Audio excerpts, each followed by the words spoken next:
How shall we start this? Do we not start every podcast with like, hi, I'm Helen Tudor and this is the Ideal Client Attraction Podcast, or not? You can have that. Done. Rocking and rolling, let's go. Morning, Helen. How are you doing? Morning, Mark. I'm fine. We're away. We're live. We're live. Let's just do it. Yeah. So we've just been pontificating for a minute on who talks first, haven't we? So, and we've decided it's on you, so no pressure. Except you spoke first, or did I speak first? God, now we've ballsed it up completely, haven't we? Go. So what is happening today, this is the first ever episode of the Ideal Client Attraction Podcast. And I know it's going to be average at best. And we're going to look back at this and be like, wow, we really were winging it. And I'm fine with that. Mark. But I really wanted to create a podcast that really help people understand who they are, what they're actually doing with their business, and who they want to attract. So that was the premise of the podcast. And I want it to be like relaxed and fun and enjoyable and like no pressure. This isn't like personal development. This isn't like you're not good enough, you need to be doing more of this and more of that. This is very much like, actually, this is what I've learned in 10 years of working with entrepreneurs. And actually, it's much more about them. Like, it's much more about you, the listener. So really wanted to have this as a conversational style. You are producing my podcast perfectly. Yeah, I'm doing two jobs. You're doing today. two jobs. It's like, so who's the guest then, Hels, for this? When the brief comes through, she went, you are. I was like, oh, okay, right. Okay, this changes everything. Well, really, I'm the guest. You're interviewing me, I suppose, in a way. But I wanted to not be sat just talking to camera. I wanted it to be more of a conversation. And we've just had 2 hours in the car, which would have made a great episode, right? So hopefully we can recreate that today. Yeah. So I will take the reins then, because there's main points that we want to cover in this episode. And the key ones I've got down it is an introduction, I should say, to the ideal client attraction process, isn't it? That's one of the things that you want to make clear. Like let's get the cards on the table. What is that you're doing?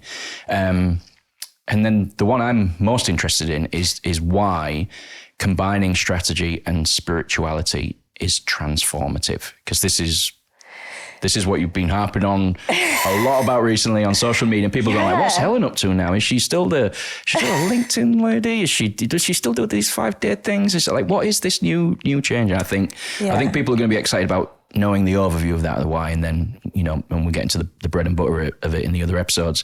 And then also just setting the scene, what our lovely listeners can expect from this series. Oh, my lovely listeners. I'm so excited to think I've got our listener. Hi. Oh, thank you for listening. I really appreciate Now over you. to our lovely listeners. Back to the Kath studio. Leach, Helen's mum, listening away on her. Yeah, she's my biggest fan on Facebook, so I'm sure she'll be my biggest fan on the podcast. But yes, so it has been a transformative year for me. That's what I would say, or 6 months, I guess. Yeah. But for those people who don't know me, like I've been teaching how to get leads from LinkedIn for the last decade. I've worked with thousands of entrepreneurs. I have had a really simple strategy, and I have, I guess, probably been famous for being pure strategy. Like, no bullshit. This is my podcast, I can swear, can't I? Yeah. So no bullshit. This is what you need to do. 3 things to do every day. Like, just get on with it and do it. Yeah. And it's only really 5, 6, 7 years in, I used to lie awake at night thinking like, but why aren't people doing it? Or why does it not work for the very small percentage? Or why do people struggle with it? Because you just get on with it and do it. And really it was that made me sort of think, how can I help people align themselves with what they're doing? Because the thing that I found was the reason why it didn't work for people is because they didn't want the business. Like, they didn't actually want the business. They said they wanted the business. They thought they wanted the business. They might have even felt they wanted the business on some level, but on a deeper level, on a soul level, on a this is what I'm here to do level, they didn't want the business. Based on that, do you think they wanted the results from the business, but then they went and did a business and then they found a disconnect? And that's where... Would you say then that is where then they didn't do the stuff because that disconnect was there? Yeah, and that disconnect is a really strong word, because when you're in alignment, you're connected, right? And this is what we're going to talk about, over the series. But, it's alignment with yourself. It's alignment with the offer, but it's also most importantly, really, the alignment with the ideal client, because that is marketing. You know, when you're aligned with your ideal client sees you online or in person or whatever, and they go, wow, this person is the perfect person for me. Everything's easier in business, right? But we can't get to that point of creating this ideal client avatar until we've really worked out who we are and what do we want to do and what do we want to sell. So what I've seen over and over again is that it's easy to make money.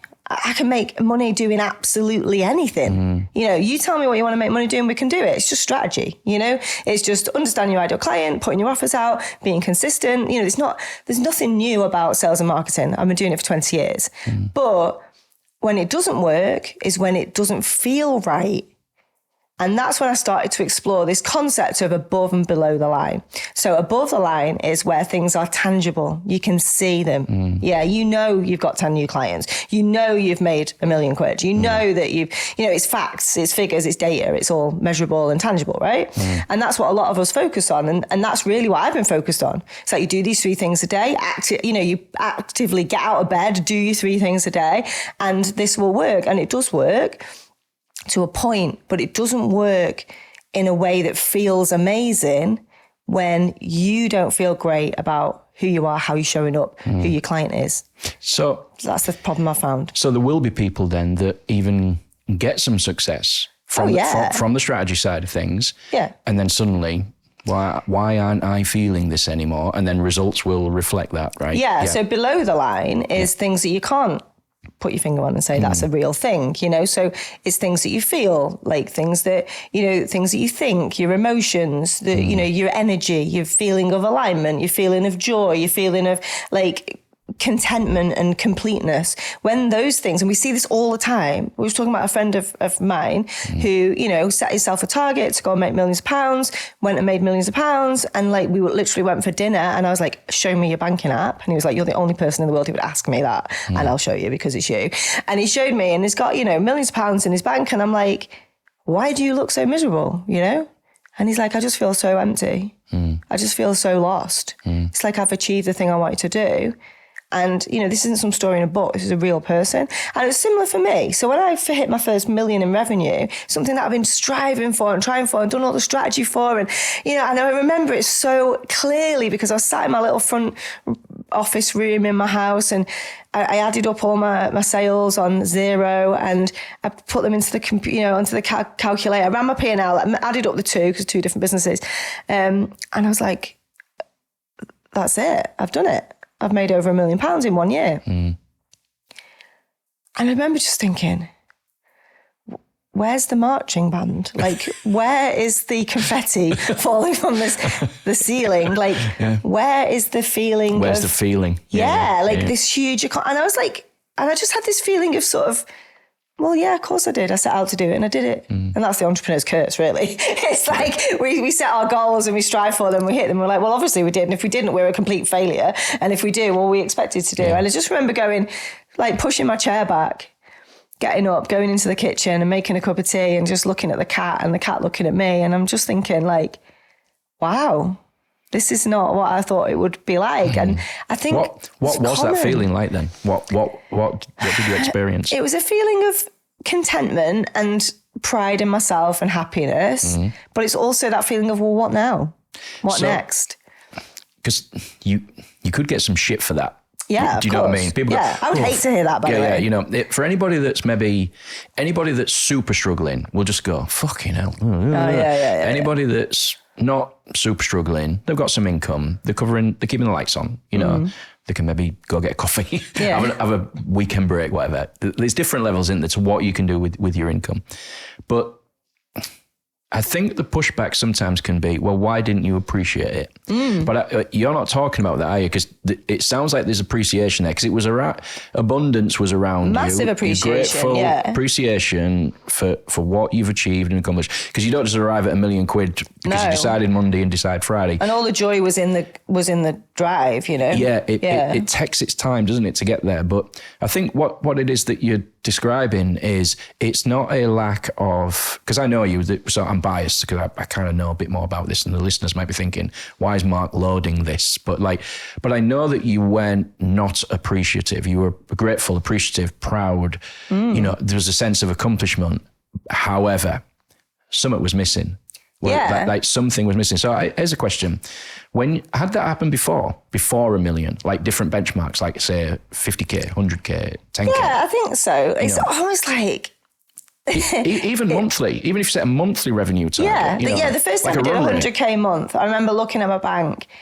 And the thing is, I'm present in these moments. I don't be like, right, on to the next thing really. But I was present in this moment of opening my bank statement. And I was so, broke one time, I didn't open my post for 2 or 3 years. You know what I mean? So I remember opening my bank and just being like, again, I've done it. I've hit that 100K a month. But then I was just kind of like, why aren't I jumping for joy? Why does it just feel like... And I think part of it is because it was hard work. And I was like, oh, this feels like hard work. And running a big group program is hard work. And because I wasn't in those days, because I wasn't completely aligned with my ideal client, and I wasn't completely aligned with who I was. So at that stage in my business, so this is a really interesting question, because at that stage in my business, I had it all from the outside. Yeah. From the outside, it looked amazing. Yeah. From the outside. And from the inside, I had 98% of it, right? Yeah. But the 2% of it was the way I was showing up, because I was scared to death. Yeah, because I was out of my depth. I did not know what I was doing. I'd never earned this amount of money before. I'd never run a business of this size before.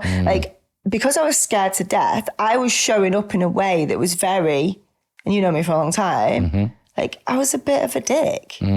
Because I was like, my way's the best way. No other ways matter. I don't care what anyone else says. This works. And I was very like, but what that meant was, I started to attract people who loved the drama, loved that kind of like energy. And what was happening was we were making loads of money, but we were also having drama in the group. We were like, things were difficult. I was getting loads of hate, loads of negative comments and stuff like that. So it was kind of like, oh, this is just what you have to put up with. But when I looked, I had loads of love as well and loads of amazing clients, don't get me wrong. But I think because I was a bit out of alignment and the way that I was showing up and the way I was talking to my ideal client was a little bit out of alignment, a little bit not aligned with who I am, because I'm not really like that as a person. I think it was attracting that kind of person, that energy around me. Do you think the environment of it, because you didn't have the alignment with yourself, the environment was growing, growth was there, you were, hammering away at this thing. Yeah. And you were becoming someone, almost like an alternative, like sliding doors, like an alternative timeline. You were becoming a Helen who you didn't recognize, like,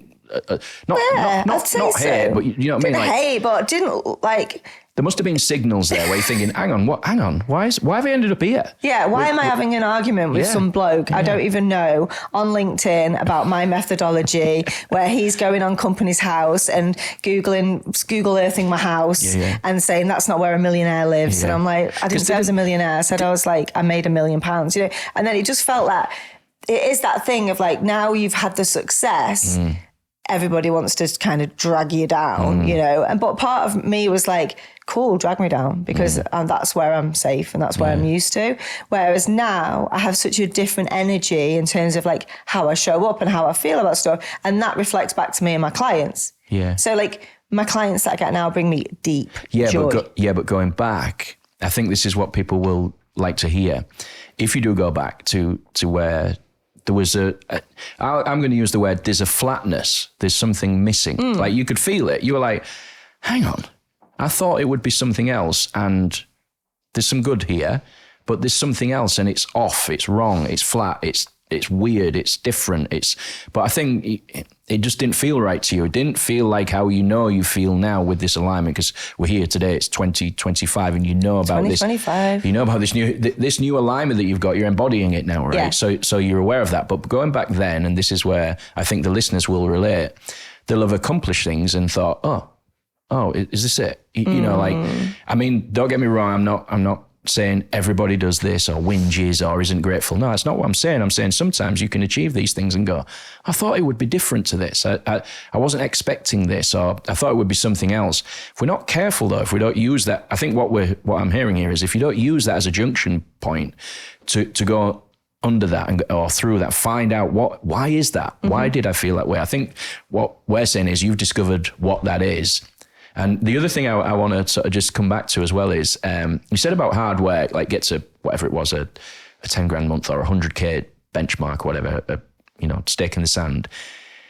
And you said, what got me there was hard work. All I was thinking then when you said that was, fucking imagine having to go to 200 now and it's double. Well, that's it. It felt like, exactly. It's like, well, I'm just going to get more of this. Yeah. It's more hate, more drama, more problems with my team, more problems with it. It just felt like, okay, so if I want to get, when I was with Phil Harrison and we were like flying, business class from Thailand and we were like in the sky, it was 2020.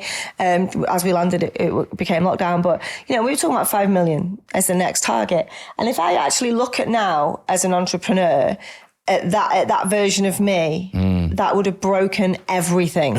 It would have broken me. Yeah. It would have broken my business. It would have broken my team. It would have broken the operations of the business. And it all comes down to alignment and feeling like, how is this feeling? How does this actually feel to me? And that's really when I started to look at this below the line thing because the spirituality and the strategy, I've always operated on both planes, but I've kept them very separate.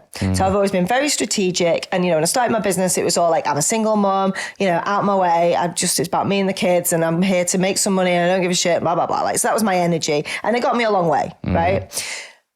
But really, when I met Stu and fell in love and got married, and then some stuff happened behind the scenes with my children and stuff, and we moved house and everything, it was almost like, I need to really focus on this, So I was kind of seesawing between the two of like, right, this is my business strategy stuff, which is what I do in my day job, if you like. And then I want to be like a softer, feminine, at home, more spiritual, doing my own spiritual practice and stuff like that. And I was like energetics, and I was reading all of this stuff and practicing all of this stuff from a spiritual point of view. I was like running spirituality groups. I was doing a lot of my own work, but then I'd go to work and be like strategy. Yeah, you're different. You're just segmenting them. I really put a hard line between them, and I didn't want to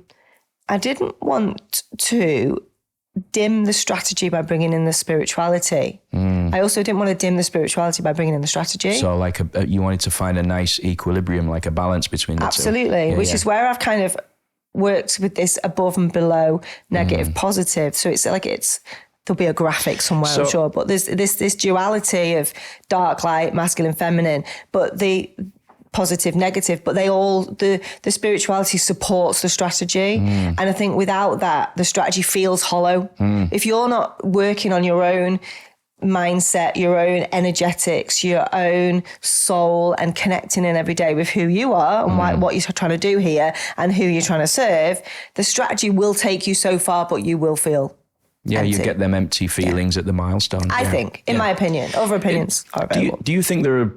Here's a question for you then. So you knew you had both aspects. You knew you had strategy in one sort of, I'm going to call it a silo, one silo of your life.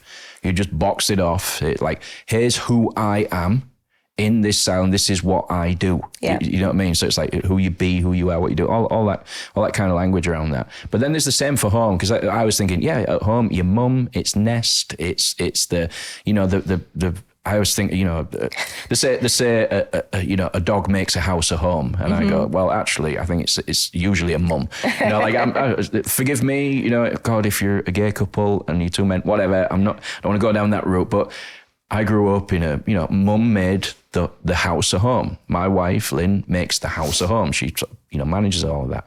And it sounds like, that's Helen on that side. She's got kids. She's trying to keep the house going. She found a partner, etc. There's some challenges along the way. So mum's a big figurehead in that to try and figure things out. Yeah. And it sounds like you became aware that they were separate. Not that they needed to be combined, but they were separate. That was your first sort of awakening awareness, if you will, of the two.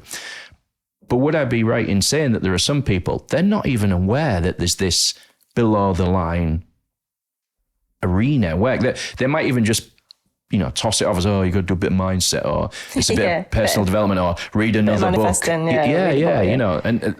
there's a billion things that you could do, isn't there? I think principally it's all the same stuff, really. Your mind, your body, your soul. There's sort of the three tiers, as it were. But what I'm curious about is there will be listeners right now that go, what the fuck is she on about? Like, this is part of the problem. This version one, who is probably strategic, and is going, what? What are you talking about? And they're probably motoring through it. And maybe they're happy. Like, whatever, great, crack on if you are. Yeah. But then also, there could be someone who is, we talked about this in the car, who is only spiritual, but never can do what old Helen used to do, right? They can't do the strategy. Yeah. They're fucking broke all the time. It drives them insane. They're moving from one healing course to another. Yeah. Excuse me. But really, they need some strategic help and the balance between the two. And then maybe there are people who were like you, who had segmentation. And what I think is this is you now. The fourth you is you've combined them. Yeah. So I guess speak to that. Speak to those sort of like. I think there will be people who recognize themselves when I talk about many people I've had in my communities. So having 20,000 people in my free group and, currently 2,000 people in my paid group, plus hundreds of thousands of people in my audience and email and all the rest of it, has been like one huge human sociology experiment to watch all of these people operating on all these different levels, right? The lab. And there's a huge spectrum in terms of entrepreneurs. And I think people will recognize themselves when I say, you do not have to wait for the moon to be in the right place to make money. Like, you do not have to wait until your energy feels perfect to put a post out on social media. You don't have to, meditate for hours every day instead of doing any work. And you are literally the manifestation of the old version of you. The previous version is the manifestation of that, isn't it? Yeah, you just got your head down and went at it. You can do the work. So one of the things that I was kind of like famous for, and I still am, is like showing up when you don't feel like it, right? Today's an example of that. I've not been well, it's snowing and all the rest of it, but you show up anyway, because this podcast isn't about me. It's about the person who's listening right now who needs to hear it. Just for a little backstory. So it's just shit it down over the weekend with snow. Your trains were cancelled. Yeah. I literally came to pick you up. Yeah. We drove, about 4 hours all in all to come and get you to come here to do the studio. You've got a cold. Yeah. You've got DOMS. Yeah. You can't walk up the stairs to the studio. So just for some back reference there.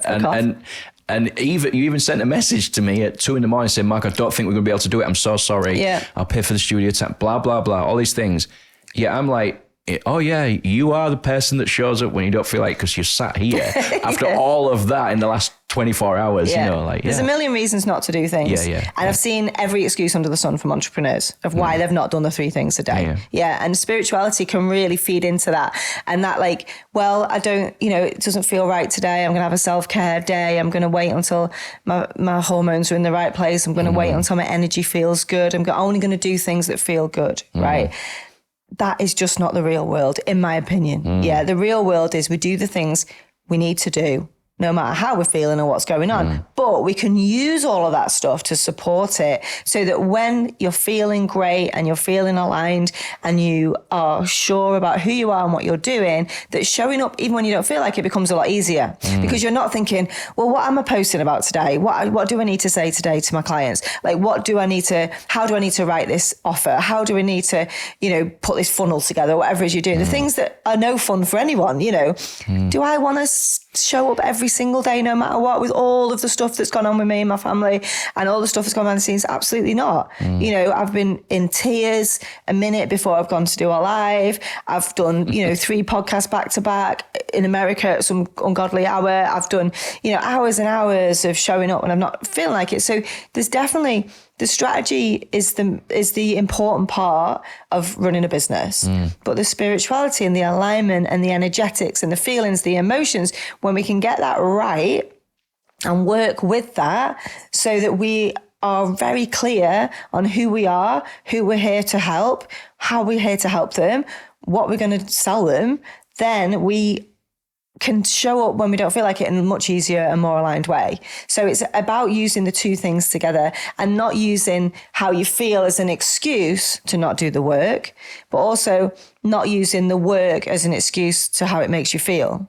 So I always say, we don't show up based on our emotions of the day, because if that if our emotions dictated our activity, it'd be absolute chaos. You know, some days you'd be probably this is for all the 40 plus women out there, but some days you'd probably be like hyper posting and posting all day, you know, with full of ideas and want to put loads of stuff out. Other days you don't want to get out of bed and do anything, so you might not do anything. You've got to be really, you've got to make an agreement with yourself that you're going to be consistent and show up for your ideal client.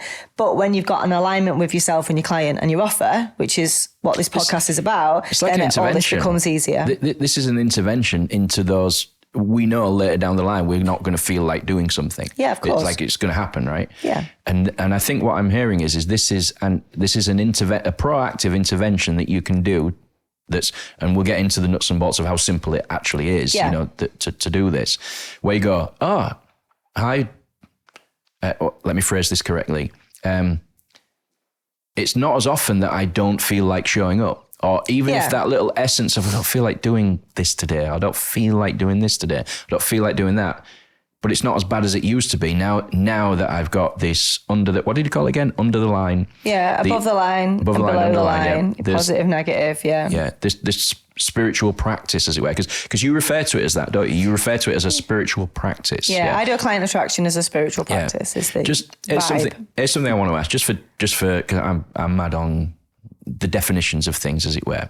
When you say spirituality, a lot of people are going to go, I'm not hearing this. Yeah, it sounds a little bit bloody. Do I have to go to church? Is it a bit woo-woo? Like, have I got to start praying and doing yoga and with my hips and all this lot? And you're not one of those types, are you, Helen? So just for the people that want to follow you and are listening to this, if you was to define your version of what you mean by spirituality, what's Helen's sort of take on that?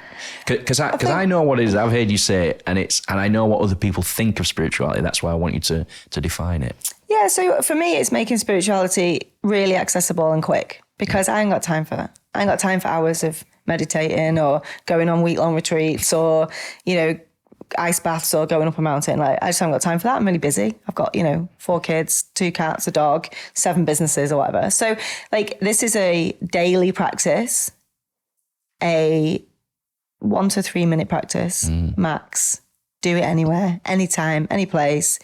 And it's just about really going in and connecting with who you are, who your client is, and what your client needs to hear from you today. When it comes to your offer, it's really simple, but it is about not looking outside of you for the answers, but looking inside for the answers, because that's where they all are. And it's spending time every day with your ideal client. It's hanging out with your ideal client. It's just that touch point every day of speaking to your ideal client and having that spiritual, energetic visualization and connection that means that you ask them what they need to hear today.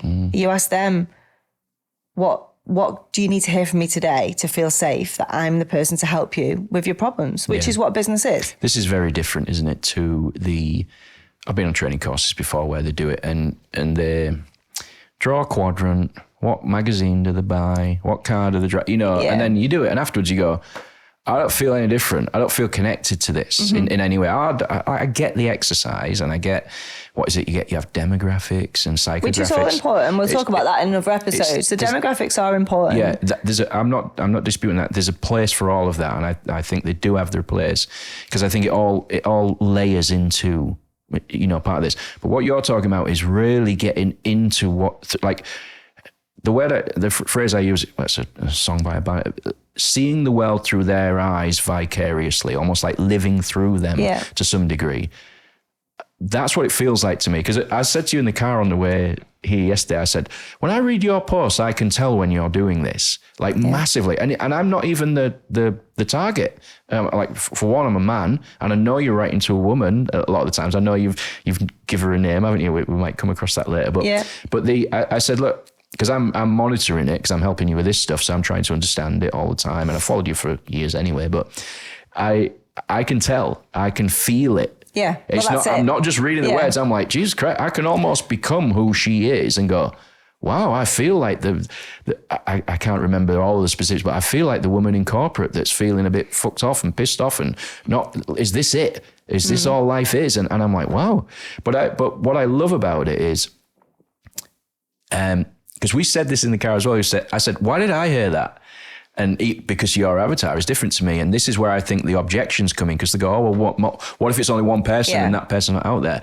It's to do with universal principles that most of us feel. Because you said, you've got male clients, right? Yeah, got loads of male clients. You know what I mean? Yeah. So a question I want to ask is,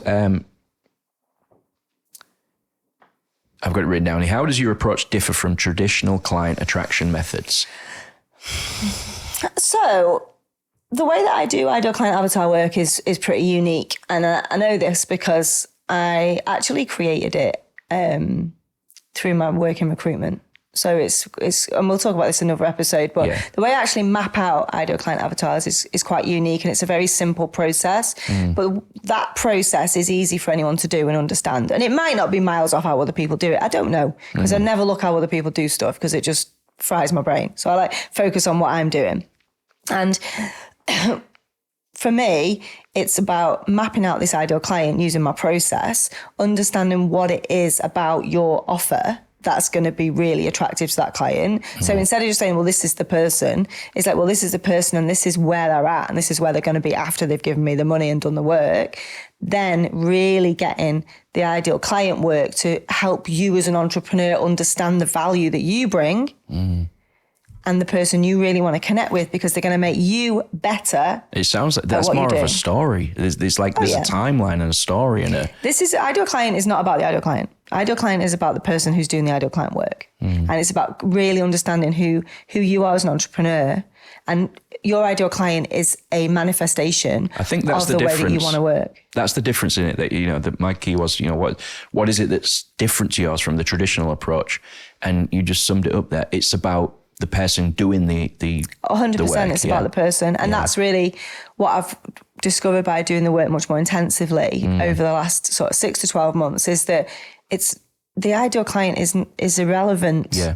In terms of like for anyone else. It's very personal. It's very unique. I've done hundreds and probably thousands of ideal client avatars with clients. I've got notebooks full of them. I've got, hundreds. They all live rent free in my head, but they're all completely unique and different. I've never had somebody create the same avatar twice, like ever.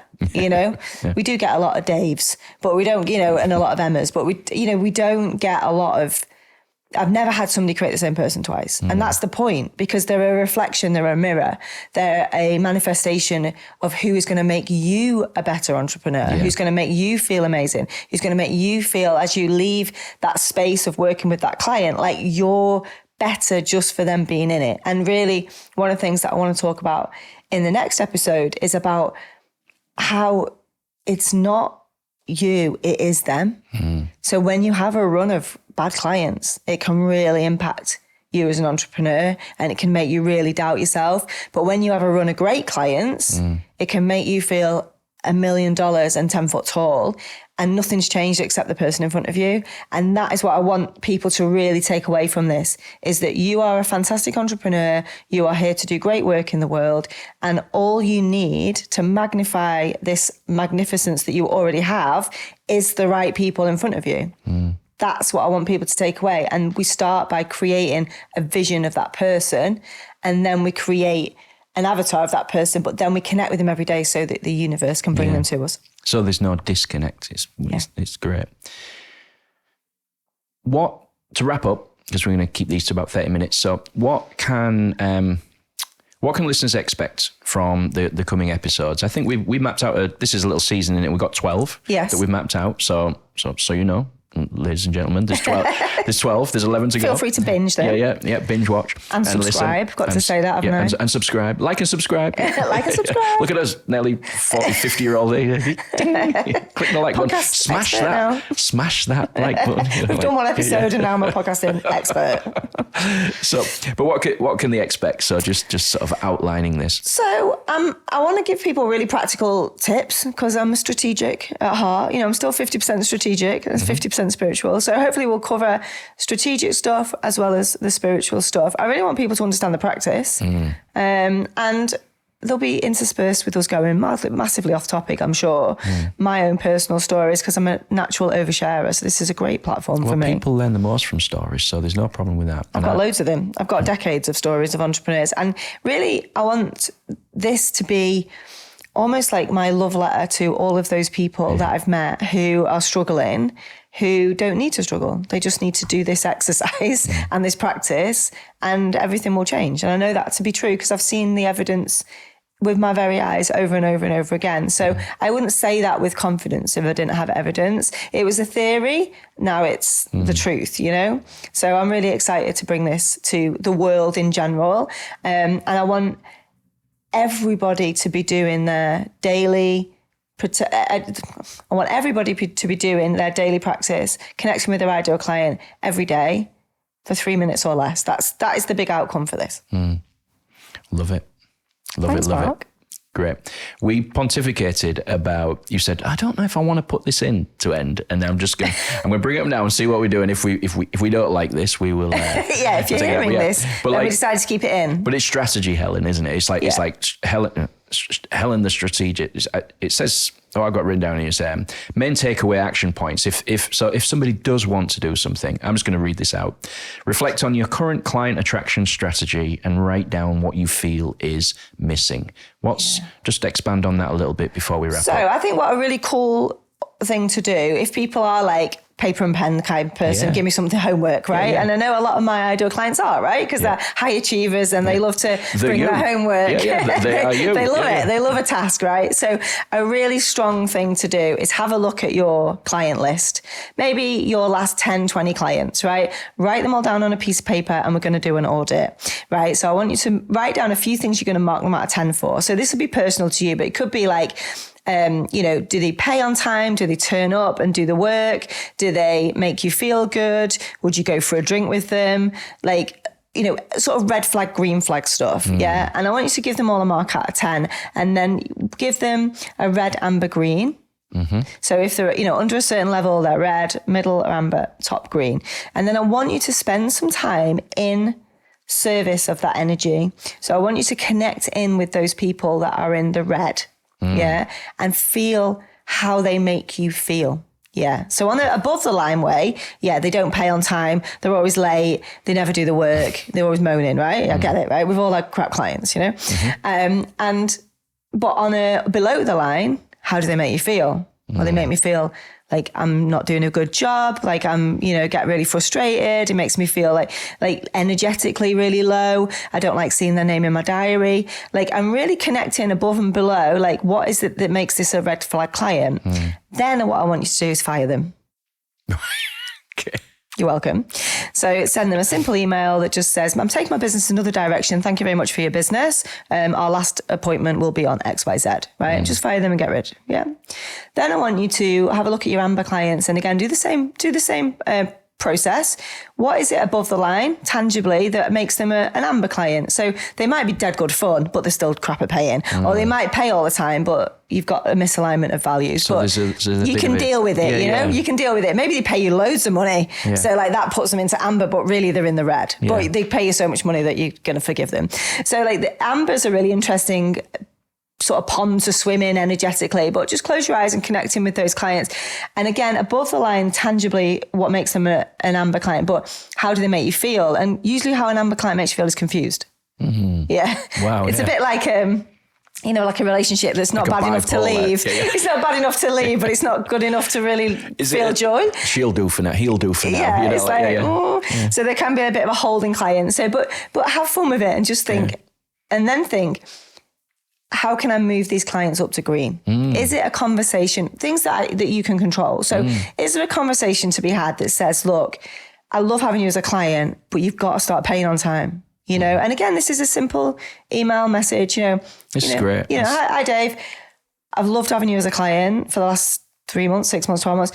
Finance are on my back though, and we do need to get payments on time. Yeah. And I'm really taking control of it and seeing how you can control and move them up to, from amber up to green. Now they might be, so I am terminally late. So apologies to everyone for everything. Right. And I know it's wrong and disrespectful and it's rude. I just can't seem to get a grip of it. I'm 45 now. I don't feel like it's going to change. You've been good with me, to be fair. Yeah, so far I've been good, but I'm mega early. I am sitting my towel on my bed until I'm late for whatever it is I'm doing kind of person. But So some people like that. So for me as a client, maybe they might think, I love Helen. She's great. She pays on time. She gets it. She does the work, but she's always 5 minutes late. I am just going to accept that, you know? So is there things that you can accept and tolerate? Or is there things that you can change? If not, so you either change it or you accept it and just let yourself move them up to green. Then I want you to just go into your green clients and just really energetically connect with those people, because they are the people that make you feel X, Y, Z. Write down, how does this person make me feel? Now I do this exercise with clients myself, and it's always makes me feel valued. Makes me feel like I matter. Makes me feel like my work matters. If they don't Really feel important. like they've got a green client yet, what would you suggest? Because somehow some won't. Well, it's probably more common than you think, because I think in the real world, so I've talked about the real world and the online world, right? But in the real world of business, I feel like we were almost conditioned that you just work hard to make money, and business isn't supposed to feel good. It's just supposed to, you just do a job and you get paid for it. I think the online space is a little bit more to the right of that, if that makes sense. A bit more like, no, we deserve to feel good and to have clients that love us and respect us, and that feels good. But I want to take it right to the other end of like, we only work with clients who make us feel amazing. And we have very high standards for that. But it does start with the audit. So if you've got no green clients, what I would say is that's okay. It's quite normal. Forgive yourself. But there's be a reason why you've got no green clients. It's either you're undercharging, you are under marketing, i.e. just not being visible or putting yourself out there, or you're under aligned. So you're not aligned with who you are and what you do. And a lot of the people who've got no green clients are doing work that they hate. So they might love their clients, but they hate the work, or they do work they love, but they hate their clients. So I've got this value, joy, profit triangle that I talk about. And that's like, you've got to, in my opinion, when you run a business, you've got to be adding loads of value. You've got to be having lots of joy, and you've got to be making lots of profit. So value, joy, profit. And I think the triangle gets out of balance with a lot of people, because they do work because they can, not because they want to, or because someone asked them to. I've they done say that. yes. You've done that. There's loads that have done that. Yeah. No red flags, no green flag clients normally means you've got a boundaries issue, and that is fine and normal. And it's something that you can fix and you can just change from today. You can say, right, from now on, I'm only going to accept clients who make me feel this way, who also pay me this much, and also I do this thing for. So just by doing this exercise, like let's say someone takes action, contacts one of their clients, says, you got to pay on time or whatever, does it professionally, obviously, not like the way I've just said it, you got to fucking pay on time, but they could have a green client just by doing this task. Yeah, you from can move amber. them up. You can move them from amber to green, for but sure. they could also move some ambers to red. And I would probably say as well, I've done this where it's like, all right, I really can't stand this client. Like, this is really annoying me. If they make you feel sick when you see them in the diary, get rid. Yeah, but I've needed the money in the past. Yeah, of course. And so I've thought, right, I'm going to tolerate this, but only as much as I need to. Yes, and that's the thing. You've got awareness. Awareness is the first step to anything, right? So I'm not saying sack all your clients. No, it depends where you're at, doesn't it? Depends where you're at. But having an awareness of this isn't what I want to tolerate in my business. And I think if there's one real mission I'm on here, it's you get to choose. You get to choose what you do, how much you charge, and who you work with. And this starts the process. Yeah. Like, if anything, I'd love to do an episode. I know it's not on the list, but I'm sure we can add it in. But I'd love to do an episode on saying no. Yeah. Because I think it's a very underrated business skill that is partly develops when you get older and more confident and you have more money. Because, I always say, like, money is money when you've got no money. Because I know what it's like to have no money. So I would never suggest to somebody you say no to money when you've got no money and you can't pay your bills, right? But when you get to a position where you can say no to money, that becomes very empowering, and that snowballs. And then suddenly you find yourself in a totally different energetic space because you're feeling good all the time. And when you feel good all the time, you do good all the time. When you do good all the time, like, it's good all the time, So really following that energetic path into positivity is a really powerful tool. And to add, the right clients will then be attracted to you because she said no, which is a sort of divine irony to some degree. It's like, what, you say no to one, and you read this all the time, don't you, in posts like, get rid of that one and make space, that kind of... I really want to hear from people who sacked a client and then the very next day a dream client turned up, because the universe loves a vacuum, right? And it loves boldness and bravery. So this is what I mean about the two. So strategic is sack the client. Spiritual is put out to the universe, you want to find a great client to replace them, and the great client appears. So like surrendering to the universe is part of the process. Yeah. So strategy and then spirituality, let the universe deliver that dream client, but you've got to go first. You've got to take the action first and say, I've become aware, I've done the process, I've become aware, I've sacked my client, and then, oh my God, please do send me a DM and say, Helen, I sacked the client, I felt amazing, therefore I asked for the great client who's going to make me feel amazing and empowered and all these things I feel from taking action. And then the next day they arrived and it's life-changing and game-changing. That's the result I want from the podcast, I guess. People to take action and get results. I love it. That was a bit longer than I thought, but it's amazing. It's great. The bloody episode there. It's the longest first episode ever. I think one, because I know what we're going to cover, we'll cover a lot more of this in depth. So there'll be, the people will be able to dip in and out and go to the bit where they think, I want to kind of unpack that one a bit more or learn that one a bit more. The options will be there to do that. So I think on that, we'll wrap up this first episode. So we got through the intro, which took us 20 minutes to discuss. Who's going to talk first? How do we do this? So, and your cold hasn't been too bad. No, and so far so good. And you're not too slouchy. No, I'm a bit slouchy. And I've positioned the mic to cover your chin. This is these conditions I have to work with this amber client is just unruly. When I do to teach the audit, I think I'm an amber client, to be honest. Fire. If this is the only episode you ever see, you know what happened after this one. But she's funny. It's the joy, and I don't know what she pays on time, and it's all these other things. God, you're gonna get some good feedback from that. I hope so. I'd love to hear from anybody and everybody who's listened to this and got anything from it, please, because I live for that. Yeah. I live for that. People quite message me and say, I'm sorry to message you, but I just want to tell you that, blah, blah, blah. And I'm like, this is my oxygen, please. Yeah. Keep giving me the great feedback. If you hate me and you think I'm a loser, then send an email because the team will pick that up. But like, if you want to send me a DM and tell me that you've got something out of it, then that makes it all worthwhile. Hate to email and love to please socials, please. Yes. Thank you. On any postcards, carrier pigeon, feel free. Right. There we go. We're out of here. Awesome. Thank you. 'Cause these are the best days.